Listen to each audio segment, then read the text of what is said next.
Hey there, in this video we'll talk about app metafield, an important part of Shopify app. Understanding app metafield will help you design your app properly. I give you some example of based on my own experience why app metafield is important and why it is useful to use it. App metafield is basically a data that you store in every store.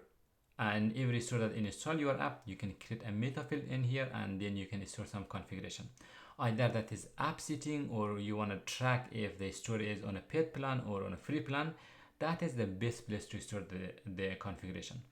I had a Shopify app where I had a few settings for those store and I was storing that in my own database. I had SQL. It was not SQLite. It was actually an SQL server. It was a PHP application.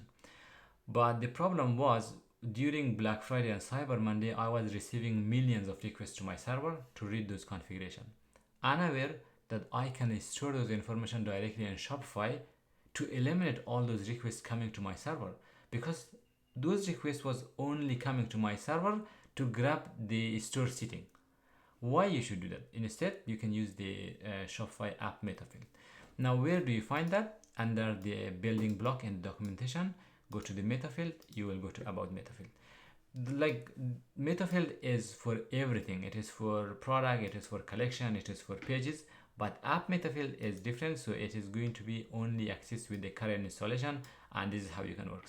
There is something new that Shopify recently added. It is called declarative metafield. Okay, so in your Shopify app.taml, you can define this definition.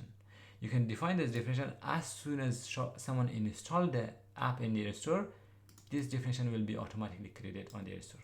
Now let's run the app. I have not run this for a while, so npm run dev.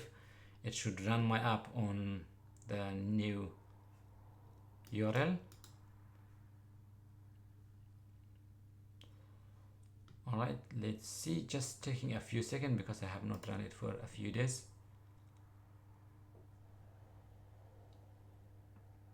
It open here. The way you access metafield is by going to the setting, metafield and meta objects. In the previous video we talked about database, and now it's important to understand like how metafield and meta objects are useful. If you scroll down at the bottom, you see meta objects in here, which are the one that I have created for another app which I created. But in here you have metafield. You have product metafield, variant metafield, order, pages, something like that. But you don't see the app metafield because app metafields are created by app itself. You cannot access it in here. So some apps like third-party apps you can install and they can recognize those metafield and you can find them, but Shopify directly does not give you access to those metafield in here.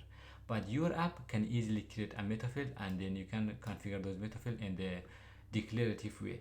If you open the app.taml in here, at the bottom right over here you can add those configuration. So if I go to the documentation again, this is how you can copy the setting and then you can put it. This is, let's say for example your app require a custom product metafield. You can just do it like this. Right now if I go to my product metafield, I only have two of them in here. You can see that is what my development store has. But if my app has something like this, for example app.sq, you can see this is the metafield, this is the namespace, and this is the key. They put an app in here, this is not required, but you can see that this is the type is a single value and this is some description. If I save this change, like if I save the changes, it's going to reload my app in here. Let's open this. Shopify also mentioned in the documentation that if you redeploy this, then all the live app will have access to the new metafield. The good thing about the declarative type is, especially for meta objects, which we discuss in the next video, every time you changes this metafield, it will reflect all those who install the app, which is really good. One of the apps that I had in the past, I used to create all these meta object definition myself. Every time user has to recreate them, I have to run a script to delete the existing one, add another one. But now using declarative types, it is very easy. As soon as you change the setting and you deploy it, all the new store will have those new setting. Now let's refresh this and see if that new metafield was created.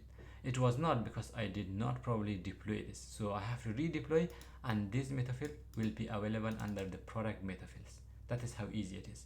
Now the app metafield is the same. If you go to the documentation under the app metafield, all you have to do is just prefix this with the app.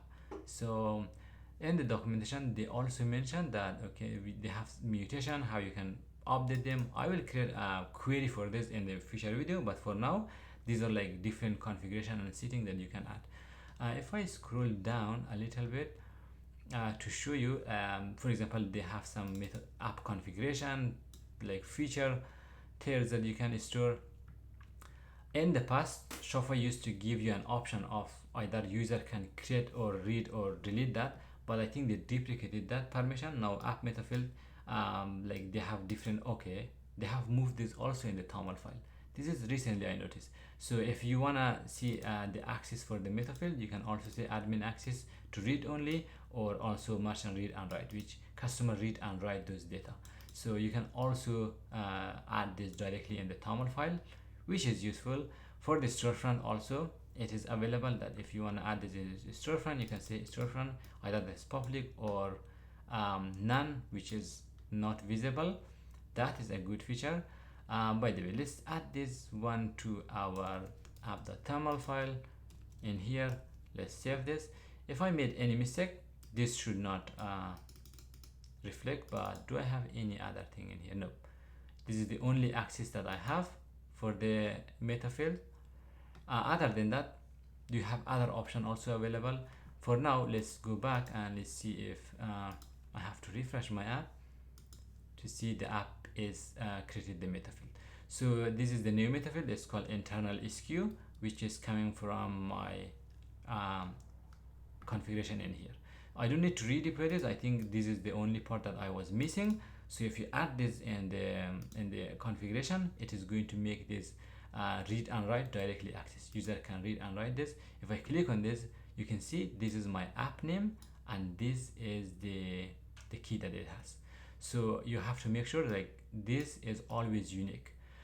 Production app and development app, they are different. So this is automatically generating this key and ID. And if you wanna print this out in the future, this is how you can do this. Okay, that is one thing that you should know. And this was created in here. By the way, this is still valid. Okay, you can access this directly from here. So if I add a value for this and just start to print this in the storefront, you can still do that. But since this is a product metafield, it will appear here. But if you create an app metafield, that is going to be different. So how do you deal with the app metafield? Here's app on metafield. You can do that using you can create here's an example of creating an app metafield just using mutation as GraphQL. I think we have not discussed GraphQL, but I will definitely create another video for this. And whenever we write a GraphQL queries, we will put them all in a clean structure table. That way it is easy to access these functions, but it is really easy to just create a function mutation, which Shopify has this example, and you can just put like app configuration and then store it in database. The good thing about this one is user cannot see it in the configuration. When this one is useful, sometimes you have different pricing for your app. When a user subscribes to a paid plan, you wanna store the data on those metafield for the app, and you say okay, user is paying for the, let's say, pro plan, and you can store those configuration in the metafield. Based on that metafield, you can enable and disable some setting.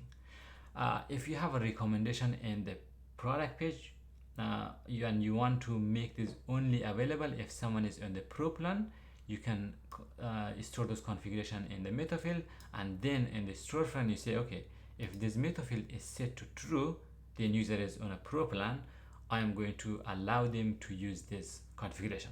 That is a useful place to use an app metafield. There are many other like places, but that is just one example. So yeah, that is basically how app metafield works and how you can modify them. In the next video, we'll focus on meta objects and how you can use meta objects as a declarative definition to add more data. I hope this video has been informative. Thank you for watching, and I will see you in the next video.